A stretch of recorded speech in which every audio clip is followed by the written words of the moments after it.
Buenas noches a todos. Sean cordialmente bienvenidos a esta ponencia el día de hoy, 1 de noviembre. El día de hoy tenemos a la doctora María Magali Rosales. Ella es instructora del O sea, lo tengo en el Face. ALSO. A muchos.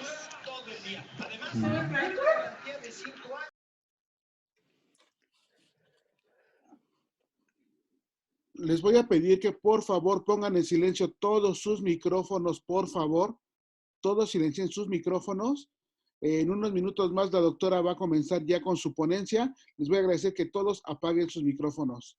En nombre de Educación Médica Prehospitalaria le damos la bienvenida a la doctora Magali Rosales. Ella es instructora del curso ALSO de Advanced Life Support in Obstetric, avalado por la Academia de Medicina Familiar. Participó en la revisión del manual en español del curso de proveedores ALSO, que fue publicado en diciembre del 2017. Ella es médico adscrito al Instituto de Salud del Estado de México en el Hospital Municipal de Tepelixtla, Hermenegildo Galeana, Bicentenario, donde labora como subdirectora médica y secretaria técnica del Comité de Mortalidad Hospitalaria, Materna y Peritoneal del miembro del Observatorio de Mortalidad Materna en México. Doctora, sea bienvenida. Le cedo la presentación. Todos apagamos nuestros micrófonos, sea bienvenida y todos que tengan muy buena noche y aprovechemos esta ponencia que es sumamente importante para todos y cada uno de nosotros. Buenas noches. Hola, buenas noches. Para mí es un gusto estar con ustedes el día de hoy, porque me he dado cuenta en mis redes sociales que cada vez más gente se acerca a la atención de la paciente obstétrica. Y aquí tengo 2 ejemplos donde dicen que han atendido partos y que afortunadamente todo está muy bien. Y esto es padrísimo, incluso en el hospital. Cuando atiendes un parto y todo sale con éxito, pues cantas victoria. Pero cuando una vez se llega a complicar este tipo de atenciones, ahora sí es donde ponemos en evidencia cuánta capacitación tenemos, cuánto sabemos hacerlo bien. Muchas veces hemos visto en los periódicos que dicen que atendimos un parto y nos sacamos una fotografía con el bebé y la mamá y salimos en el periódico. Sin embargo, ¿qué hacemos cuando el ambiente se sale de lo que habitualmente estamos acostumbrados a hacer? Y la mujer presenta una hemorragia de un grado severo. Bueno, pues aquí tenemos el enlace que ahora hacen para médicos aéreos en código Mater. Se escuchan buenos y malos comentarios, como algunos dicen, es que tú no participas en ese manejo de terapia intensiva de una paciente. Claro que sí, somos un enlace, nadie más, nadie es menos. Todos formamos eslabones de atención crítica. Pero ya tienen el reemplazo. Y algunos entonces ahí es donde se rompe toda la tensión y se presenta una... ¿Ya te vas a llevar la batería? Bueno, tenemos todos los trabajadores de la salud que cumplir con los objetivos del desarrollo sustentable que ha marcado la ONU, Organización Mundial de la Salud, y nos dice en el punto número 3 que tenemos que reducir la muerte materna a menos de 70 mujeres por cada 100,000 nacidos vivos. ¿Cómo lo vamos a lograr? Siempre que se activa un código Mater, siempre que atendemos a una paciente en situación crítica, tenemos otras 20 mujeres. Perdón, maestra, perdón, no se escucha nada, maestra, le están poniendo en los comentarios. ¿Se escucha o sigue sin escucharse? Lo que pasa es que se escucha bajo. Bueno, yo sí la escucho bien. Sí, se escucha, pero se escucha un poco bajo. Ok. Escucho otros micrófonos también abiertos. Perfecto. Sí, ya lo estoy apagando, doctora. ¿Listo? Muy bien. Bueno, dije que por cada mujer que muere, por cada código que tú activas, otras 20 mujeres están sufriendo serias lesiones o consecuencias por una situación complicada durante el embarazo, el parto o el puerperio. Así que recuerden, por cada código que tú activas, otras 20 mujeres más están en serios problemas. Tenemos aquí un esquema de el retardo de la muerte materna y les voy a poner un caso clínico. Tenemos una paciente que está en edad fértil de 19 años, ella es enfermera y se presenta a su centro de salud a laborar como normalmente lo hace, a pesar de que ella presenta dolor abdominal. En este momento ella tiene un retardo en reconocer que algo le está sucediendo. El siguiente eslabón es cuando ella llega a su unidad de adscripción a trabajar y su compañera le dice, ¿qué te pasa? Tú no te ves bien, te ves muy pálida, y le comenta que tiene dolor abdominal severo. Llaman a Protección Civil para que les apoye con una ambulancia y la lleve rápidamente a una unidad hospitalaria porque están en un centro de salud. Llegan los compañeros y le dan medicamentos, ya saben, la bomba de siempre, una dosis de metamizol, butiliocina, y piensan que se le va a quitar estos síntomas que tiene la paciente. Sin embargo, la mujer empieza a colapsar hasta que pierde el estado de alerta. En ese momento, ahora sí ya se activa el código rojo, la llevan a un hospital general y le dicen que puede ser una apendicitis, así que la dejan en la sala de espera hasta que voltea la doctora de urgencias y nota que la paciente está boqueando. Empiezan a darle reanimación, van con los algoritmos de ACLS, le quieren poner un catéter venoso central, no pueden porque la paciente está sumamente colapsada, y llega alguien con los laboratorios que le tomaron en un inicio y le dicen que la paciente tiene 4 de hemoglobina. Alguien por ahí dice, ¿saben qué? Vamos a meterla al quirófano porque esto es un embarazo ectópico. Entonces abren a la mujer, tiene 4 litros de líquido libre en cavidad, llega la prueba de embarazo y efectivamente ella estaba embarazada y lo que tuvo es un embarazo ectópico roto. En este podemos detectar rápidamente que se perdió toda la información valiosa de la paciente porque ella no reconoció que era una mujer en edad fértil, que tenía vida sexual activa, que podía estar embarazada, y lo siguiente fue retardo en una unidad que le resolviera este padecimiento. El siguiente fue el retardo en darle la resolución definitiva de la emergencia una vez que ya estaba dentro de un hospital donde contaba con todos los elementos suficientes. Y si seguimos viendo cuáles errores fueron los que se cometieron, incluso en los algoritmos de ACLS teníamos una gran oportunidad.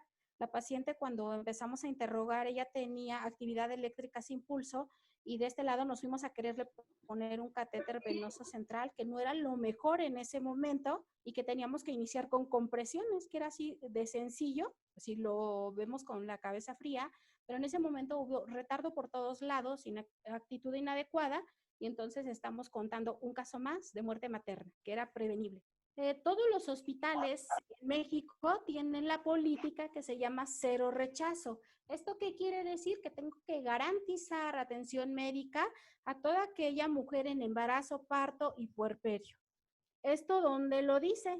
Hay un documento que pocas veces conocemos y que es una obligación de nuestras autoridades hospitalarias y de las autoridades que nos dedicamos al ámbito de la salud, que es un convenio de colaboración de las instituciones para que se llama IMSS, ISSSTE, ISEMIM, el que sea ofrezca los servicios de emergencia obstétrica a la paciente, y lo dice la Ley General de la Salud. Otro documento muy importante es el triage obstétrico, que es un lineamiento a nivel federal. ¿Esto qué quiere decir?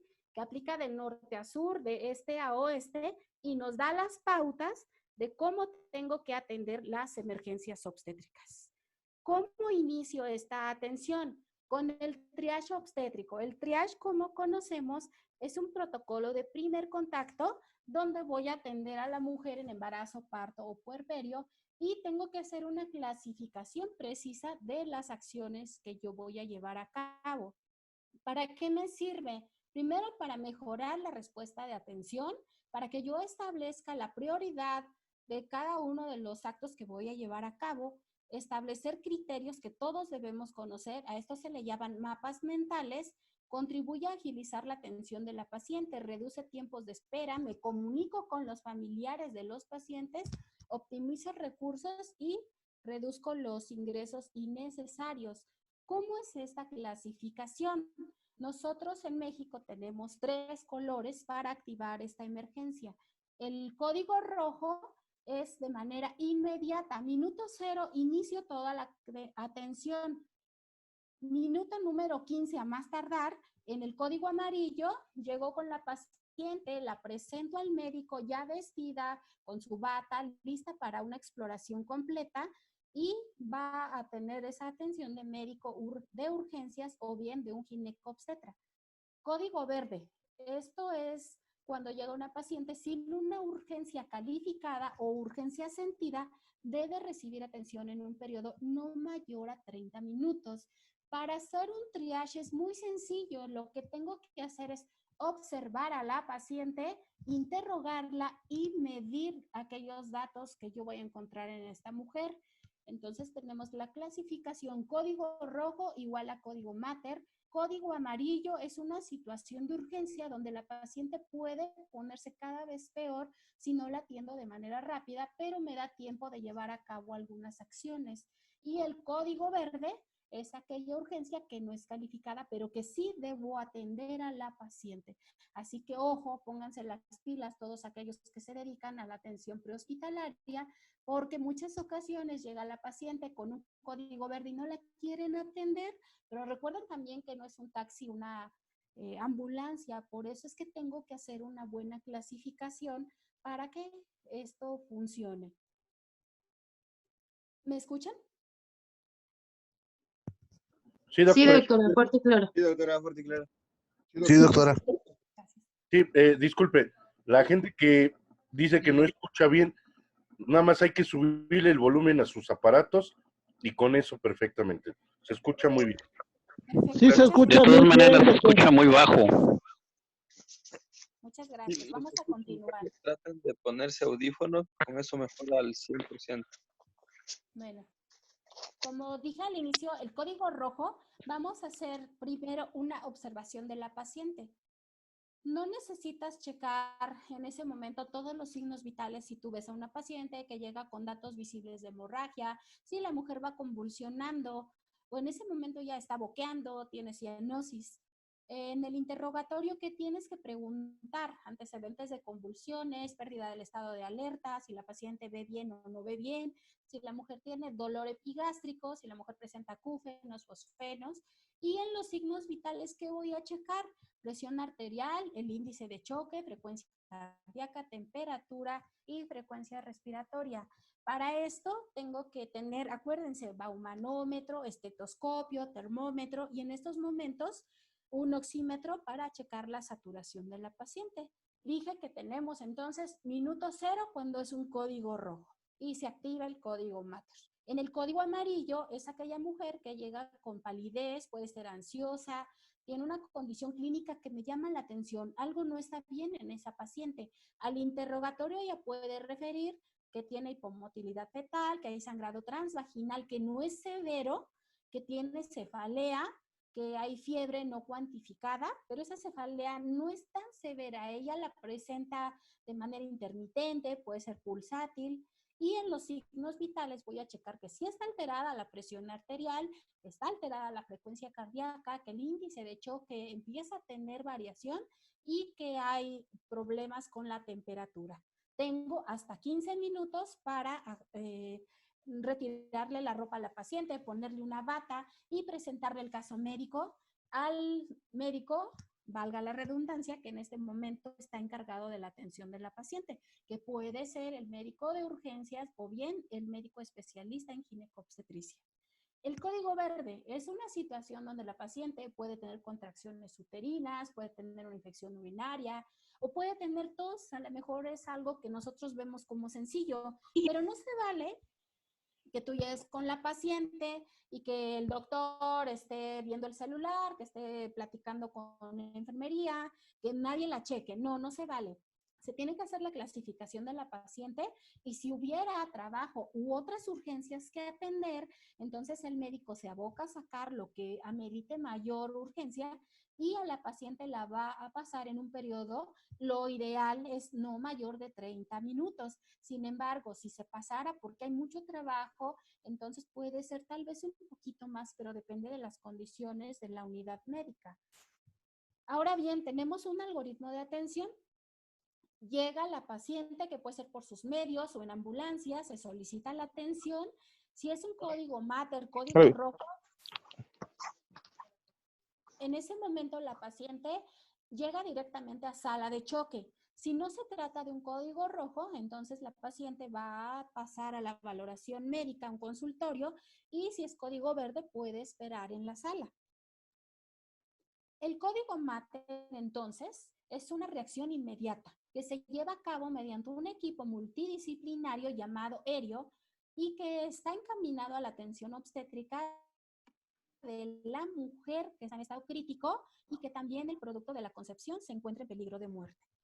¿Cuál es el objetivo? Debe priorizar su atención, su diagnóstico y tratamiento. Algo muy importante que a veces no se vale en algunos lugares donde dicen, no, pues ahorita que es el 1 de noviembre, ¿qué creen que hoy no funciona el código Mater?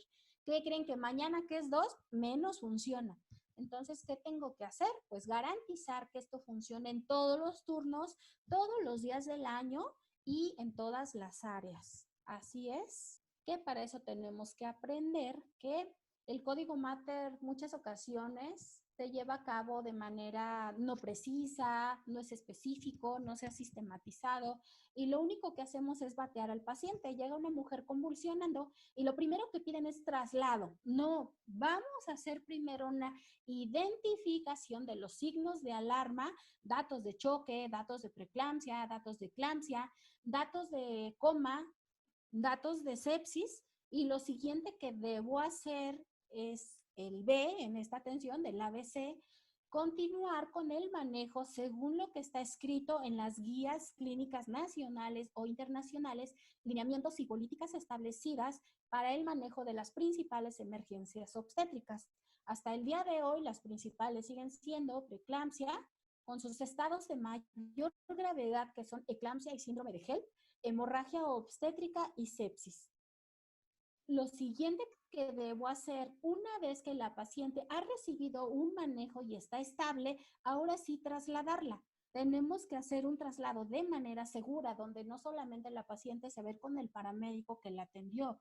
Tiene que ir el equipo experto, donde si la paciente durante ese traslado se pone mal, deba recibir una reanimación avanzada. Así es que podemos definir que el código Mater es una sistematización donde inicia por la clasificación adecuada de la paciente para que reciba atención oportuna.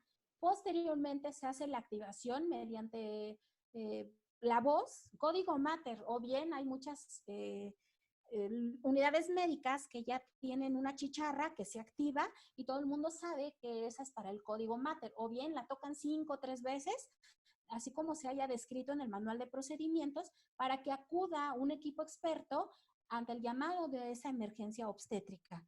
Así es que en muchos lugares el código Mater es aquel equipo experto que inicia la atención de la paciente y más adelante llegará el equipo de expertos donde está conformado por gente de alta capacidad para dar atención segura, oportuna y que va a ser el estado definitivo de la paciente. El código Mater, entonces, es un sistema fácil de recordar, que lo hacemos generalmente por mapas mentales o mnemotecnias. Algunos cursos, como el de soporte vital avanzado en obstetricia, sugieren que sea algo que se llama 10, 14, 14, 16. ¿A qué se refiere? Voy a dar oxígeno a la paciente porque es muy importante que ella se mantenga una saturación arriba del 94%. Acuérdense que el producto de la gestación depende completamente de la mamá y en los 2 primeros minutos que yo estoy otorgando esta atención, yo la debo llevar hacia un nivel mayor del 94% en esa saturación. No siempre le voy a poner los 10 litros de oxígeno, sin embargo, debo recordar que tiene que ser un soporte adecuado. Si las puntas nasales no funcionan porque la paciente necesita mayor aporte, lo voy a hacer con una bolsa mascarilla reservorio y siempre voy a estar checando esa condición, porque la paciente tiene pulmones, la paciente respira y a veces se nos olvida checar esta condición.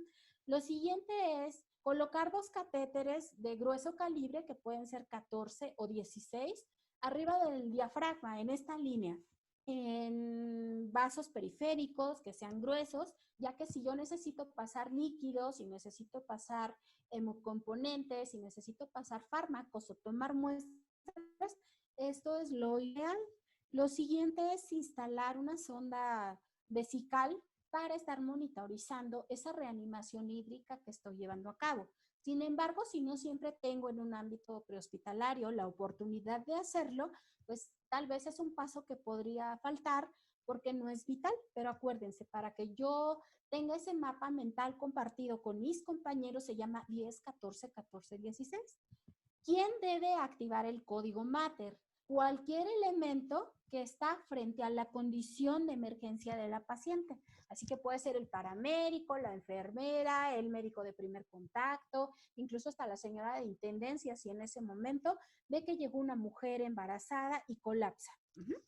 La activación del código Mater, entonces, es la aplicación de la respuesta inmediata y donde voy a iniciar esa atención de la paciente, dependiendo de las condiciones tanto de la paciente como de la escena. Así que si yo veo que trae más riesgo que el beneficio, entonces voy a llevar a la paciente a un lugar donde sea más adecuada esta atención o buscar su transferencia a la unidad más cercana. Acuérdense que el traslado no es a donde me queda más cerca, sino donde verdaderamente le van a ofrecer un mejor porvenir a la paciente.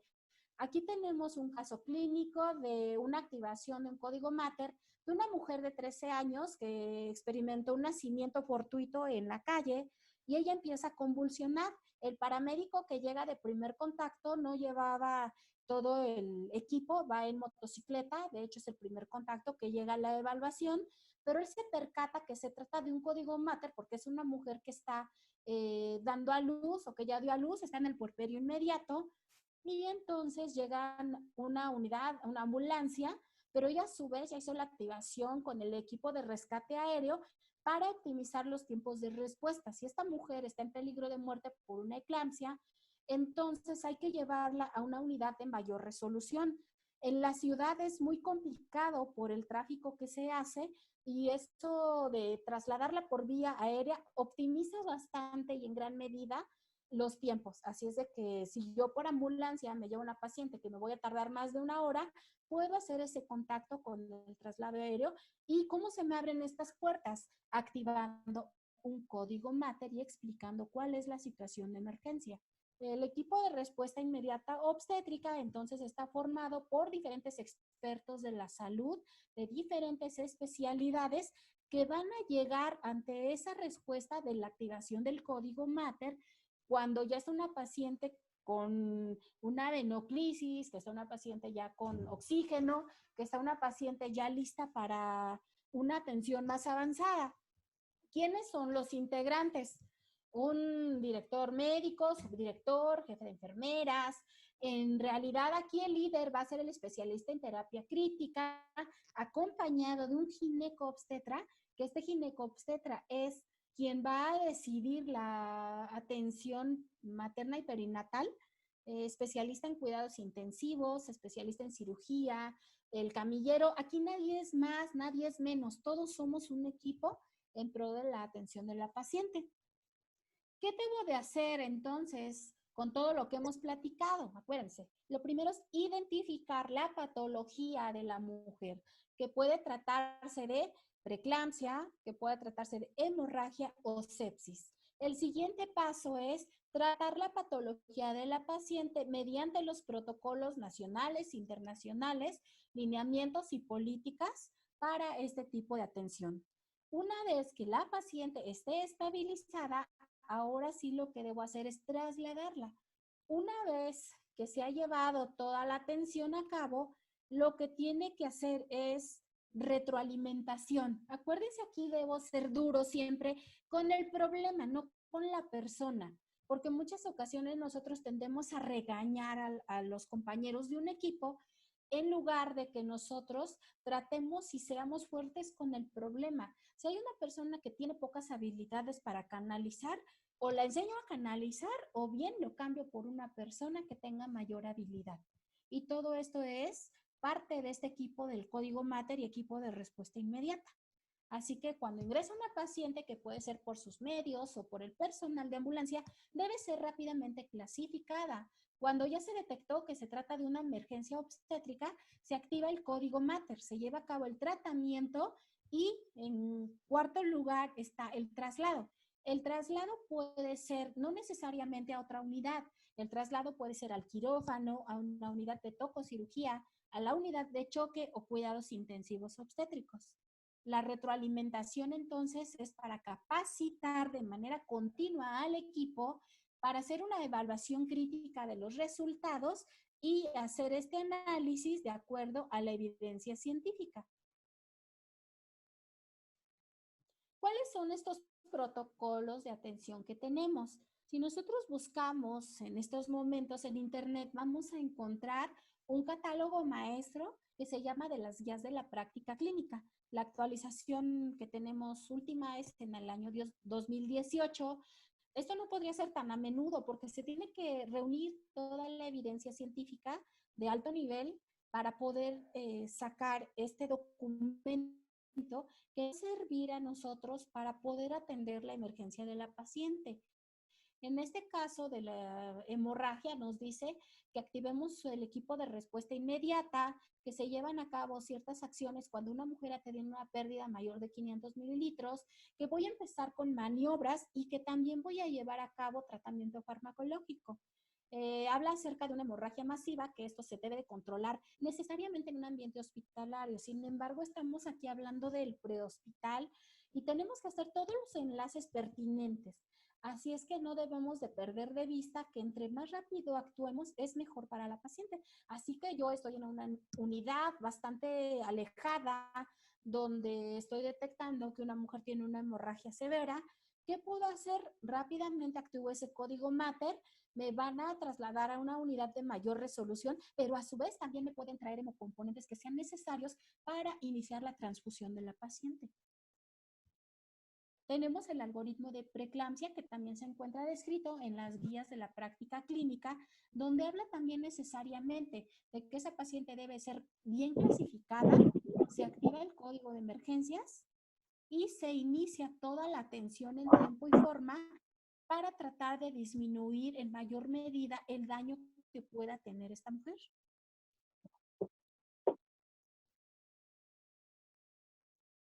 Tenemos también los protocolos de sepsis materna, que son muy importantes porque esta mujer desde el embarazo puede presentar infecciones que la pueden llevar a sufrir serias complicaciones por una infección generalizada que al final se llama sepsis. Tenemos también otras guías que son de la OPS, donde no habla de cosas diferentes. Nuevamente vuelve a decir que hacemos un protocolo de llamado que se llama código rojo, código obstétrico, código oro, código Mater, y después se alerta al equipo de atención. ¿Quién es ese equipo?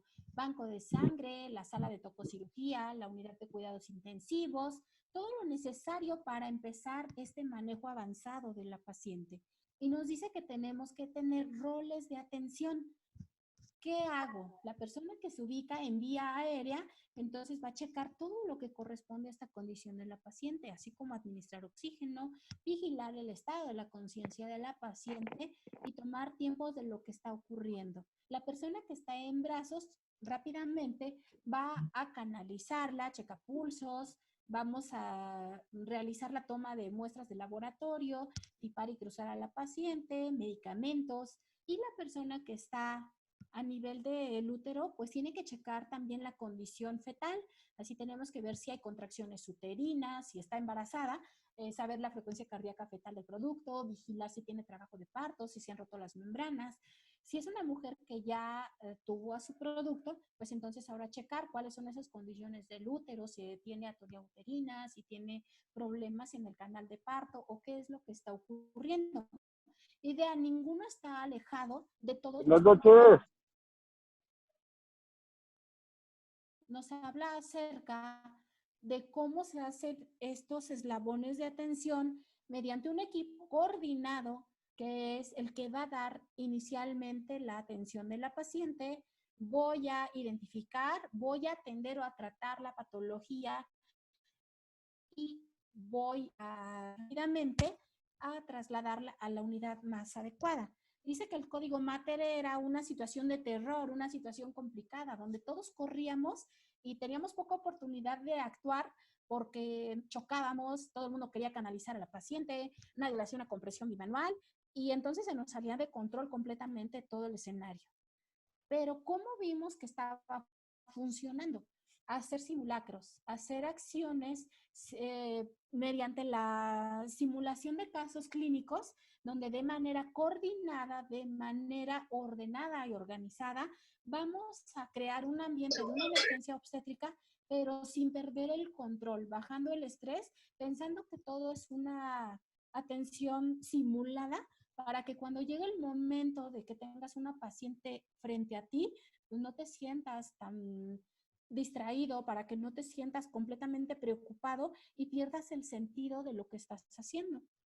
Así que ahora, en los hospitales, en el medio prehospitalario, cuando ya aprendimos que alguien se colocaba en la vía aérea, que alguien tenía que tomar las acciones para canalizar a la paciente, se aprende el nombre de los fármacos, pide dirección médica para tener acceso a estas situaciones, entonces todo empezó a cambiar, vimos que había mayor control. ¿En qué funcionaba? Si tú llegas con una paciente a cualquier hospital, pues no todos tienen esta condición de tener un código Mater bien instituido. Es decir, si tú la llevas a un hospital pediátrico, pues pocas ocasiones le va a poder dar este soporte a la paciente. Si tú vas de un centro de salud y llegas a una unidad de consulta externa, no vas a obtener buenos resultados. Por eso es que en el código Mater se tiene que hacer ese enlace de una unidad de mayor resolución que verdaderamente te vaya a dar el soporte de lo que necesita la paciente. Y si no tiene todo, entonces pedir ayuda a otra unidad donde te puedan resolver. Si necesitas un traslado aéreo, ya se están comunicando las autoridades para que se pueda llevar a cabo este traslado. Incluso cuando se hace este enlace a las ambulancias aéreas, tú les debes decir en qué condición está tu paciente, qué tipo de soluciones lleva, qué tipo de aditamentos, como se me ocurre un balón de Bacri, tal vez si la paciente va intubada, las dosis que le has manejado de medicamentos, etcétera, etcétera. Porque, como lo dije al inicio, nosotros somos enlaces de atención y el traslado terrestre muchas ocasiones se complementa con ese traslado aéreo para darle un soporte a una unidad de mayor resolución a la paciente. Entonces, ¿cuáles son esas tareas que tenemos pendientes? Que es implementar el modelo de capacitación, que debe ser de manera continua, que debe de ser de manera universal. Y es esto lo que estamos haciendo el día de hoy, divulgando esos protocolos para que todo el mundo los conozcamos en el ambiente hospitalario y en el ambiente prehospitalario, que haya la implementación de un triage obstétrico, que se active ese código Mater, porque nadie tiene que pedir permiso. Muchas ocasiones se equivocan incluso en el hospital y dicen, es que yo no activé el código Mater porque me dijeron que no lo podía hacer. No tienen que pedir permiso, no deben de tener ninguna consideración en el sentido de que a lo mejor el ginecobstetra es súper enojón, la jefa de enfermera los va a regañar. No, esto no puede suceder. Más vale un código Mater blanco que sea una muerte anunciada y que nadie le haya hecho caso. Entonces, las conclusiones de este tema es que todo centro hospitalario deberá realizar una clasificación de pacientes en el triage obstétrico. Tenemos que adaptar todas aquellas herramientas que tenemos para identificar a las pacientes que requieren la evaluación rápidamente por un médico. Tenemos que hacer la integración de equipos de respuesta inmediata en todos los turnos, todos los días del año, en cualquier lugar donde tengamos atención de pacientes obstétricas. ¿Y qué nos va a ayudar? La capacitación continua del personal, que es médico, enfermería, y aquí nos dice paramédicos y personal que tenga contacto con la mujer embarazada. Y que tengo que hacer esta divulgación de los protocolos. No es nada escondido, no es nada oculto, no es exclusivo de los médicos, no es exclusivo de enfermería. Esto es para todos aquellos que estamos involucrados en un eslabón de atención, ya sea prehospitalaria o en atención médica ya dentro de una unidad, donde tenga yo que mejorar el porvenir de la paciente obstétrica. Bueno, pues hasta acá es todo lo que les debo de platicar acerca de la implementación o cómo funciona el código Mater en el ambiente prehospitalario.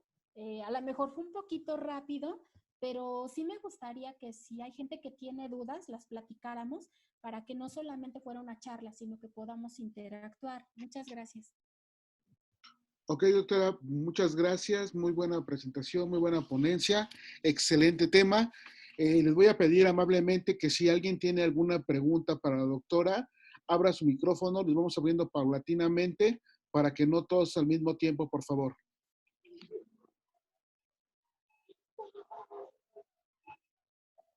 ¿Nadie tiene preguntas? Buenas noches, doctora de Zitácuaro, Michoacán. Una pregunta, doctora. Mire usted, para activar el código Mater en una mujer con un embarazo ectópico, yo tuve hace mucho tiempo, mi esposa estuvo con un embarazo ectópico. A ella no le activaron este código Mater y casi ella pierde la vida porque incluso estaba con una hemorragia interna. ¿Cómo nosotros nos pudiéramos ayudar con esto a los médicos, siendo nosotros también personal de salud? Bueno, pues es relativamente fácil hacerlo cuando tú ya conoces otro tipo de herramientas. Por eso es importante que tomemos un curso de emergencias obstétricas. En este tipo de cursos te damos las habilidades suficientes para que tú sepas determinar y que siempre te quede claro que cuando haya dolor del ombligo para abajo en una mujer que tiene vida sexual activa, que no de planificación, que puede estar embarazada hasta no demostrar lo contrario, puede ser un embarazo ectópico. Hacer una buena toma de signos vitales. Yo te aseguro que esta paciente no tenía una buena frecuencia cardíaca, su presión arterial estaba alterada. El síntoma cardinal del embarazo ectópico es el dolor, es cuando ya está erosionando las paredes de las tubas y en ese momento algo ya no está bien. Esta paciente ya está con una irritación peritoneal.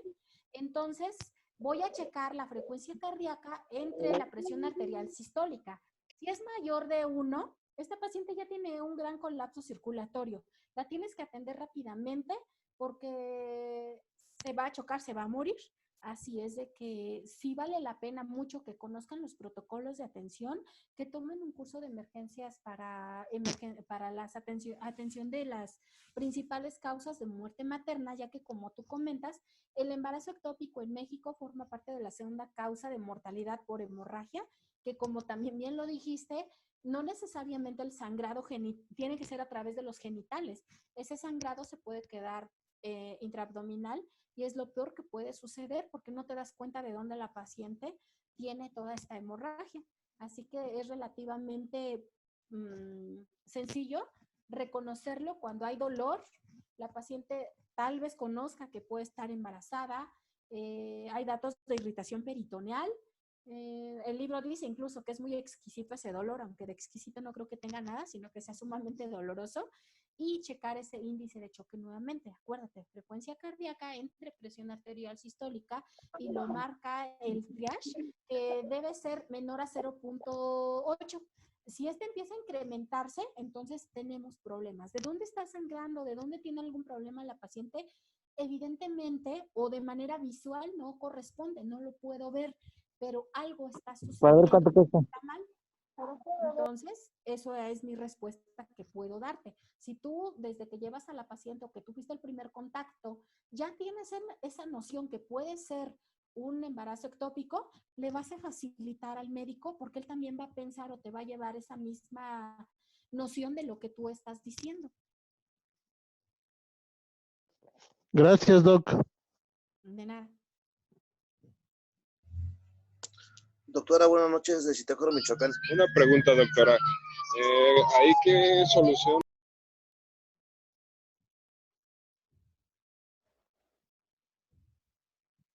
Perdón, se desactivó el micrófono. No sé quién quería la pregunta. Vamos primero con Bruno Díaz. Sí. Bruno. Muchas gracias, doctora. Muy buena noche. Excelente ponencia. Mi duda es, ¿ahí usted qué solución nos recomienda usar para un acceso intravenoso? Ya que tenemos varios roces muchas veces con los médicos cuando llegamos con el código Mater. Muy bien, bueno, los protocolos de atención nuevamente. ¿Y por qué hablo mucho de protocolos? Porque son las guías que nos dirigen para brindar una mejor oportunidad de atención a la paciente. ¿Cuáles son esas soluciones que debo utilizar? Acuérdense, solución fisiológica y solución Hartmann. La solución glucosada no, porque nos puede empeorar el estado de la paciente o llevarla a una acidosis, y es muy adecuado cualquiera de las dos, solución Hartmann o solución fisiológica. No hay como otra respuesta porque es lo que se necesita. En hemorragia, primeras fases de choque, tengo que utilizar soluciones cristaloides. Tercera fase de choque, cuarta fase de choque. Si la paciente lo que ha perdido es sangre, definitivamente la sangre no se repone con nada que no sea sangre. Así es que voy a darle tratamiento para una transfusión. Eso es lo que te recomiendo. Muchas gracias, doctora. Sí, precisamente a mí me tocó llevar a una pacientita al Hospital Vicente Villada en Cuautitlán, México. Y precisamente yo había canalizado alguna solución Hartmann, pero el médico me dijo que por qué no había metido una solución glucosada, y ahí tuvimos un pequeño roce. Esa era mi duda. Muchas gracias. Muchas gracias. Vamos a recomendarle a la gente que le toca supervisar por allá que chequen esa situación para que les recomienden al médico que tome un curso de emergencias obstétricas. Ok, vamos con la pregunta de Luis Miguel Miranda. Luis Miguel. Doctora, buenas noches, de Zitácuaro, Michoacán. Disculpe, con una paciente de una TA de 210/110, convulsionando, la dosis adecuada de el sulfato de magnesio, ¿de cuánto debe de ser? ¿Cuántos kilos me dijiste que pesaba tu paciente? No, perdón, no. La TA 210/110. Bueno, la paciente pesaba aproximadamente 70 kilos. Ok, mira, hay una dosis recomendada que se llama esquema de Sussman, donde ya está definida cuánta es la dosis de sulfato de magnesio que se le va a administrar a la paciente y que tiene poca condición de que vaya a resultar afectada, es decir, que te provoque eventos adversos, como puede ser un paro respiratorio o que puede ser la intoxicación así muy grave que te lleve al paro de la paciente. Es en menores de 80 kilos. Vas a dar una dosis inicial de 4 gramos en 100 mililitros de solución fisiológica y se le vas a administrar con bomba de infusión. Debe ser de esta manera, pero si no tienes la bomba de infusión, entonces vas a poner un goteo que sea para 20 a 30 minutos. La paciente generalmente se empieza a poner rubicunda, ansiosa y caliente, porque este es un evento adverso del medicamento. Sin embargo, pese a los resultados que ella va a tener con esa condición, son los efectos adversos, va a tener muchísimos beneficios. ¿Cuáles son esos beneficios? Que no vaya a convulsionar. El tratamiento con sulfato de magnesio es preventivo. No debo de esperarme a que esté convulsionando. Debo de impregnarla de sulfato de magnesio para empezar a despolarizar las células y que no empiecen a tener como condición complicada que convulsione esta paciente. Después de esa dosis de impregnación, vas a llevar a cabo una dosis de mantenimiento. La dosis de mantenimiento es de 1 gramo de sulfato de magnesio por hora. Por eso es que te hablo acerca de las bombas de infusión, porque es muy importante. Aunque generalmente los traslados no son tan largos en tiempo, afortunadamente hasta el día de hoy, pero sí es importante que ya se lleve esta paciente con la primera dosis de impregnación, porque le ayuda tanto a ella como al producto. Que son a 4 gramos a 4 gramos en solución fisiológica. 4 gramos de 20 a 30 minutos en 100 mililitros. Ajá, en solución fisiológica. Así es, sí. Bueno, muchas gracias, doctora. Doctora, tenemos unas preguntas en el chat. No sé si podamos apoyar para la gente que está en el chat. Roger Morrissey pregunta, Buenas noches, doctora. El sulfato de magnesio en pacientes que no podamos canalizar, podamos IE intramuscular y qué cantidad. De Torreón, Coahuila, preguntan. Muy bien, bueno, tenemos que estar preparados para cualquier tipo de escenario y como ustedes se habrán dado cuenta, hay lugares donde a veces es muy difícil el acceso, donde son zonas marginales o por la capacidad de los caminos, pues sí se nos complica toda la situación. Yo nunca he tenido un caso donde no la pueda canalizar o donde sea muy difícil ponerlo de manera intravenosa. Sin embargo, también nos dicen los protocolos de atención y nos dice el curso de soporte vital básico en obstetricia, que este es un curso adaptado para el ambiente prehospitalario, que si tú no encuentras la manera de hacerlo, pero sí debo de, entonces voy a cargar 10 gramos de sulfato de magnesio en una jeringa y tengo que pasarlos directamente en las nalgas, en los glúteos. Así es que, aunque se escuche así súper cruel, y dices, ay, imagínate, el medicamento de por sí ya causa como conflicto, y después 10 piquetes o aplicarlo con una jeringota en la nalga, pues sí es complicado, ¿no? Pero también es la única vía que tienes y está completamente descrito que se puede hacer. Entonces son 10 gramos en una nalga y 10 gramos en la otra. Perfecto, doctora. Muchas gracias. Contestada la pregunta hasta Torreón, Coahuila. Emanuel Monroy pregunta, ¿cómo podemos integrar un botiquín obstétrico dentro de nuestras unidades? Quiero pensar que son de ambulancias. Sí, claro. Esa es una excelente pregunta porque ya lo han hecho. Por ejemplo, en Azor, Michoacán, tienen los compañeros su caja obstétrica o se llama caja roja. También los compañeros relámpagos tienen esta condición y funciona bastante bien. Entonces lo describen en el lineamiento técnico y en la guía de atención para la mujer embarazada en la norma oficial mexicana 007. ¿Qué es lo que debe de llevar este componente? Que habla acerca de hidralacina, sulfato de magnesio, gluconato de calcio, nifedipina, dexametasona, etcétera, etcétera. Entonces, les voy a pasar mi correo aquí en el chat que tienen para que por favor lo copien y de alguna situación que necesiten algún artículo, alguna guía o más datos acerca de lo que estamos hablando, pues por favor, con toda confianza, ustedes me puedan contactar. ¿Les parece bien? Muy bien, doctora. Una pregunta más de Sí, parte de claro. Vicente Galindo. Perfecto, doctora, muchas gracias.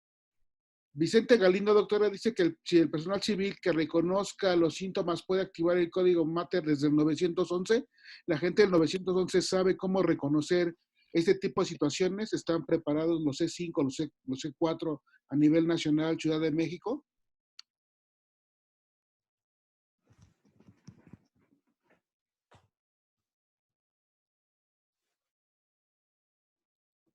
Bueno, ¿me escuchan? Sí, doctora. Sí, Ok, se escucha bien. bueno, acerca de esta situación, precisamente por eso estamos el día de hoy aquí, porque quiero que entiendan que un código Mater es aquella condición que pone en peligro la vida del binomio, pero sobre todo dándole mayor peso a la madre.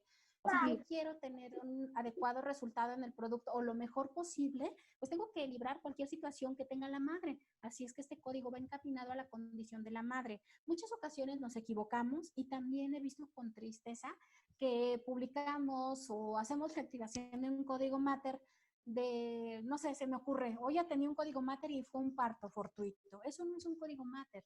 Si yo estoy atendiendo a una mujer que tiene 32 semanas de gestación, se le rompieron las membranas y es inminente un parto, eso no es un código Mater porque no está en peligro la vida de la madre.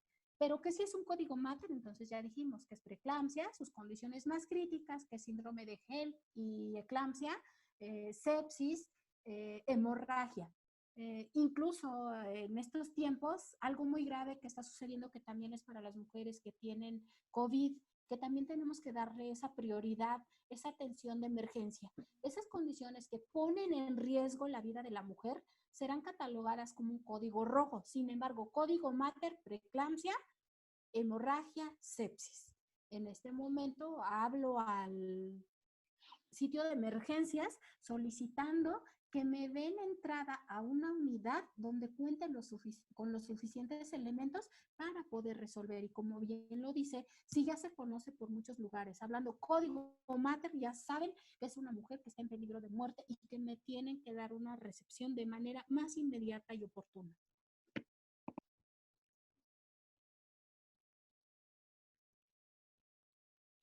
Muy bien, doctora, muchas gracias.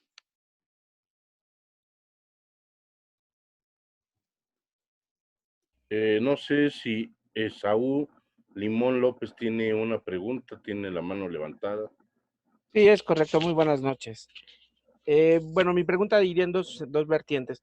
La primera sería, en caso de no poder accesar vía intravenosa, ¿se podría considerar la vía intraósea como una alternativa?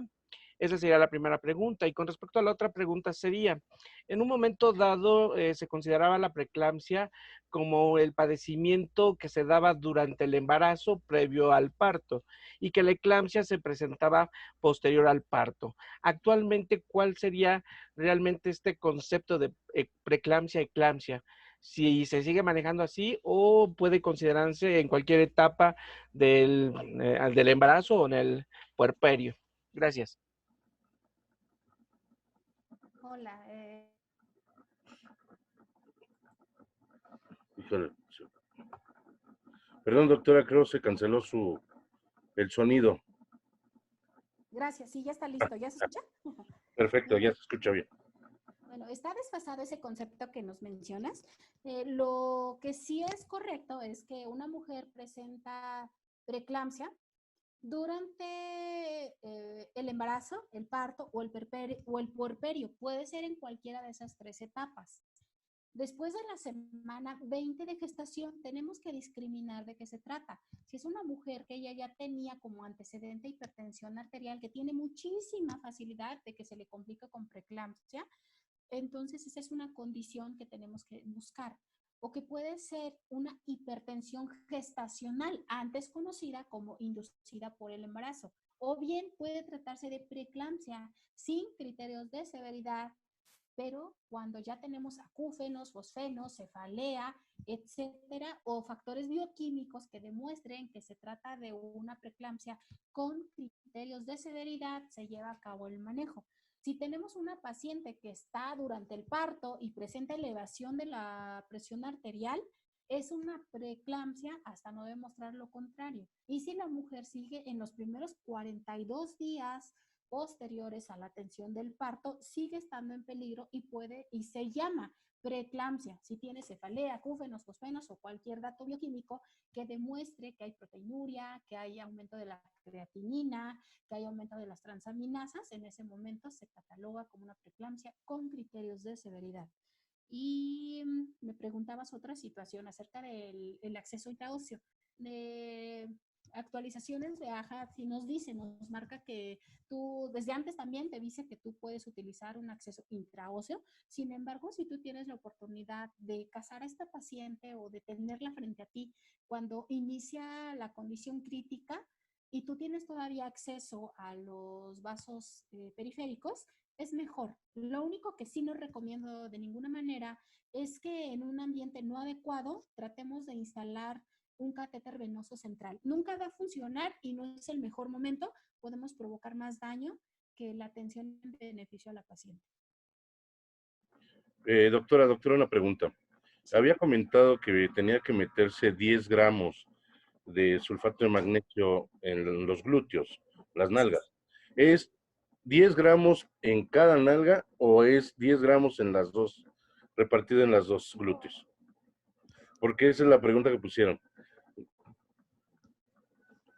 Sí, la dosis es de 10, perdón, no sé si dijimos algo más, pero son 10 gramos, entonces repartimos 5 en una jeringa, 5 en otro, porque son 10 gramos lo que tenemos que impregnar. Sí, porque ahí ya se quedaron con la duda de que son 10 gramos en un glúteo, 10 gramos en el otro glúteo, son 20 gramos y yo siento que 20 gramos es mucho.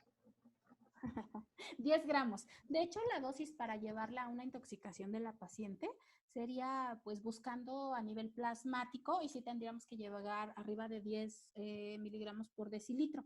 Sin embargo, lo adecuado es ese esquema de SUSBAN que comentamos, o bien instalar esos 10 gramos, repito, 5 y 5 en cada glúteo. Muchas gracias, doctora. De nada. Doctora, pregunta Enuice que posterior a un evento de preeclampsia con datos de severidad, ¿es obligatorio que los ginecólogos le dejen después de un parto antihipertensivo? Sí, así es. De hecho, el control tiene que continuar después de un mes de la atención o la interrupción del embarazo, sea por vía abdominal o vaginal, cualquiera que se haya presentado.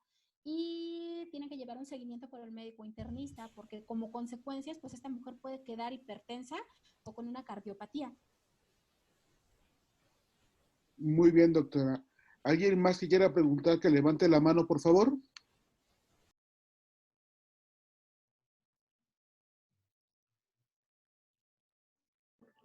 Ok, Jorge García, puedes hacer tu pregunta.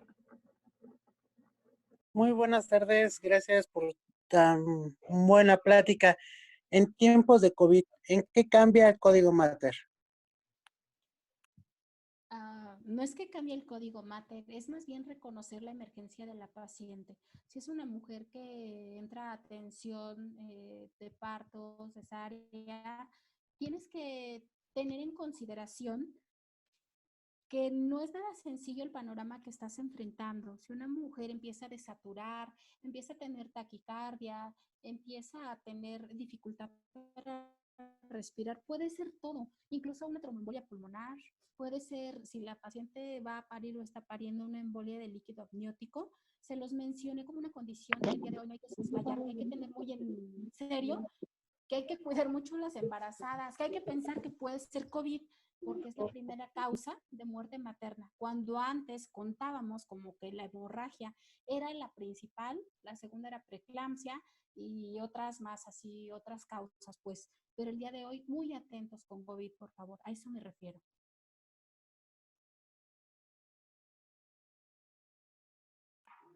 Gracias, muy amable. Mira. ¿Algún otro tiene una pregunta? Fernando Villalba. Sí, ¿qué tal? ¿Cómo están? Buenas noches. Yo tengo una consulta igual relacionada a COVID. Si una madre está en proceso de embarazo, de parto, más bien dicho, ¿qué posibilidades tiene el niño, el neonato, si una madre tiene COVID, qué probabilidades tiene el neonato de contraer COVID? Bueno, mira, hasta el día de hoy estábamos al inicio de la pandemia, pues de alguna manera confiados de que una vez que se atendía en el nacimiento del producto, no habían casos registrados y decíamos, no, pues no se transmite de manera vertical, no hay posibilidades.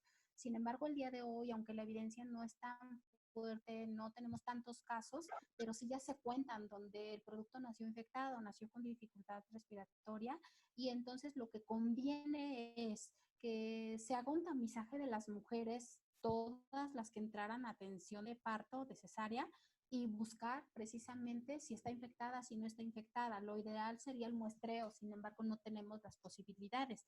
¿Qué es lo que se hace? Pues que una vez que una mujer presenta tos, fiebre o algún dato respiratorio, en ese momento tomarle la muestra tanto a ella como al bebé, es lo único que podemos hacer. Ok, gracias. Doctora, Luis Miguel Miranda pregunta que si una paciente que traslada por código Mater fallece, ¿qué responsabilidad tiene él ante el aspecto médico legal? ¿Qué sucede? A ver, un poquito más orientada la pregunta. Sí, que si él traslada a una paciente con código Mater y al ingresar al hospital esta fallece, ¿qué responsabilidad médico legal él puede presentar? Es de Luis Miguel Pues Miranda. no, pues no hay una responsabilidad como tal, porque dice el algoritmo de atención en la paciente en reanimación materna que tú tienes tus 2 minutos para dar tu soporte de atención de la paciente, el soporte vital básico que inicia con llamado de emergencias, iniciar las compresiones, nunca retrasar la desfibrilación. Y dice que una vez que tú iniciaste todo tu protocolo, vas a llegar con otro equipo más avanzado para que al minuto 4 o 5, si tú no tienes buenos resultados, procedas a hacer una cesárea perimortem. ¿Y esto qué quiere decir? Que pues vas a sacar al producto de la gestación siempre y cuando cumpla con ciertos criterios, que sea mayor de 20 semanas de gestación, que todo vaya encaminado a mejorar la circulación de la mujer, o bien si no se ha logrado el retorno de la circulación espontánea, pues que haya como tal esta situación. Y debe de haber un equipo organizado, tanto materno como fetal, y que haya una terapia posterior para los cuidados de la mujer en caso de que salga. Así es que si llega mal esta paciente, pues obviamente todo el tiempo estuvo mal. Él no hizo nada como en empeorar las condiciones, ya era una condición crítica, y esto lo sabe todo el mundo, incluso el anestesiólogo. Cuando tiene una paciente que está en riesgo de colapsar, sabe que está frente a una vía aérea, que es muy difícil, que tiene solamente 2 intentos y el tercero porque ya es lo máximo que podemos hacer, que rápidamente tiene que irse a una vía quirúrgica, que si no funciona esta reanimación que estoy haciendo en los primeros 4 minutos, entonces procedo a situaciones bastante críticas, que no siempre tienen los mejores resultados. El paro pocas ocasiones se va a presentar. Cuando se presenta es una condición terrible para todos, porque la tasa de supervivencia es extraordinariamente baja, con un panorama muy sombrío. Muchas gracias, doctora. Violeta Mondragón pregunta, ¿qué pasa con las mujeres que tienen hemorragias por otros factores o padecimientos? ¿Podríamos activar algún código para una mejor atención? No. Aquí es exclusivamente durante la etapa de embarazo, parto y puerperio, y podemos dividirlo en la primera etapa del embarazo, segunda etapa del embarazo, durante la atención del parto y el puerperio. Así es que durante la primera etapa o el primer trimestre del embarazo, pues tenemos todas las alteraciones del aborto, el embarazo ectópico, mola y datiforme, y que es lo que nos lleva a que la paciente pueda padecer muerte o riesgo de muerte. En la siguiente etapa del embarazo, placenta previa, desprendimiento de placenta, durante el nacimiento, pues que te vais a enfrentar a una basa previa, que haya ruptura uterina, pasando la atención del parto, pues ahora que te enfrentes a una hemorragia posparto, a la atonía uterina, todas las causas que son ya que entran en las 4 T's para el protocolo de atención, pero de otra manera, pues pueden ser otras causas ginecológicas, generalmente por miomatosis uterina, por problemas de cáncer, por pólipos, etcétera, pero no, esas no son condiciones de muerte materna. Acuérdense que un término muy importante que todos debemos conocer es que la muerte materna se presenta en la mujer durante el embarazo, el parto o el puerperio, y hay muertes maternas directas, muertes maternas indirectas. La muerte materna directa es por aquellas condiciones propias del embarazo, como puede ser la preeclampsia, la sepsis, lo que estamos hablando el día de hoy, que la mujer estando embarazada con estas condiciones pues tiene mayor riesgo de perecer. Una muerte materna indirecta es por aquellas causas que la mujer ya presentaba y que se exacerbaron con el embarazo, como puede ser mujeres diabéticas con síndromes anticuerpos antifosfolípidos, artritis reumatoide, lupus, cáncer, etcétera, etcétera. Una muerte que no califica como una muerte materna es, por ejemplo, una de un accidente automovilístico, porque independientemente que la mujer estuviera o no embarazada, pues se iba a morir, ¿no? O sea, cualquiera se puede morir de un accidente. Entonces, eso es importante que nosotros sepamos catalogar que es una muerte materna directa, indirecta, tardía, etcétera, etcétera. Pero bueno, hasta acá hablando de lo que ella nos comenta, pues estas son las únicas condiciones en las que yo puedo activar un código mater y se puede hacer algo de manera emergente por las pacientes. Perfecto, doctora, muchas gracias. Solo un par de preguntas más, ya que sabemos que usted, bueno, tiene que retirarse e incorporarse a la Secretaría de la Defensa Nacional. Y nos pregunta Darío Flores, si llegamos a un domicilio y ya nació el producto, pero este ya ha fallecido y la madre aún con la placenta, la pregunta es, ¿se traen a los dos al hospital? Dice que si el producto ya está fuera, pero con toda la plaza. Ah, está fallecido y... Ah, ok. Bueno, en ese momento acuérdense que pues el producto ya no tiene signos vitales, entonces a él, pues tal vez para que se dé el testimonio, la parte médica para el certificado. Sin embargo, si la madre dice que tiene la placenta, sí hay que hacer la extracción de la placenta con el manejo activo del alumbramiento. Por eso les recomiendo que si tengan su botiquín y si la encuentran aquí en esta condición, con este escenario, entonces le voy a aplicar 10 unidades de oxitocina de manera intramuscular, porque a eso no tengo ningún acceso intravenoso, y entonces procedo al alumbramiento para disminuir el riesgo de hemorragia postparto. Muy bien, una pregunta más, por favor, y vamos a concluir. Yo sé que quedan muchas dudas, pero la doctora, pues bueno, ya tiene actividades programadas. Si alguien quiere hacer una pregunta más, por favor. ¿La oxitocina es IV o en la solución? Ok. Bueno, la oxitocina te marca mediante la norma oficial mexicana o la atención de la emergencia obstétrica que para disminuir el riesgo de una hemorragia posparto en más de un 60% en todas las mujeres que han parido, tienes que aplicárselas de manera intramuscular o intravenosa. No hay ninguna diferencia, es exactamente el mismo resultado. Lo único que sí debes saber es que tras el nacimiento del hombro anterior del producto o bien tras la extracción del producto, de manera inmediata debes llevarlo a cabo. Gracias. Muy bien, y es así como el día de hoy damos por concluida esta ponencia de Código Mater en atención prehospitalaria. Doctora Magali, muchas gracias por su apoyo, pero sobre todo por su tiempo. Nos preguntan que si la ponencia nos la va a hacer favor de compartir. Eso lo dejamos a su criterio. Por mi parte y por parte de Katy Torres, Educación Médica Prehospitalaria, les damos las gracias a todos. Al doctor Daniel López por el apoyo que nos brindó el día de hoy con este apoyo logístico. Y por nuestra parte, eso sería todo. Muchas gracias, doctora. Excelente ponencia, muchas felicidades y muy pronto nos pondremos en contacto nuevamente con usted. Muchísimas gracias, estoy a la orden, Fer, con todo el gusto del mundo.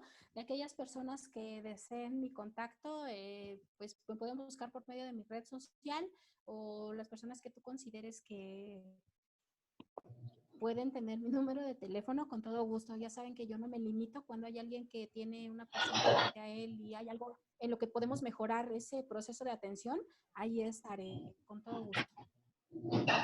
Muchas gracias, doctora. Buenas noches, gracias. Buenas noches a todos. Excelente inicio de semana y nos vemos dentro de 15 días con la próxima ponencia. Les estaremos dando en el transcurso de la próxima semana, al igual que como todas las demás, cuál va a ser nuestro próximo ponente y en 15 días nos vemos de nueva cuenta. Muchas gracias por su presencia y al igual por su tiempo que nos han dado en estas ponencias. Buenas noches. Bueno, muchas gracias, doctora, muchas gracias, Fernando. Excelente plática. Déjenme apago esos micrófonos que no quieren apagar. Bueno, muchísimas gracias a todos ustedes. Ya lo de la presentación, pues con la doctora o con Fernando, ya lo verían ustedes para tenerla. Ok, para los que son VIP,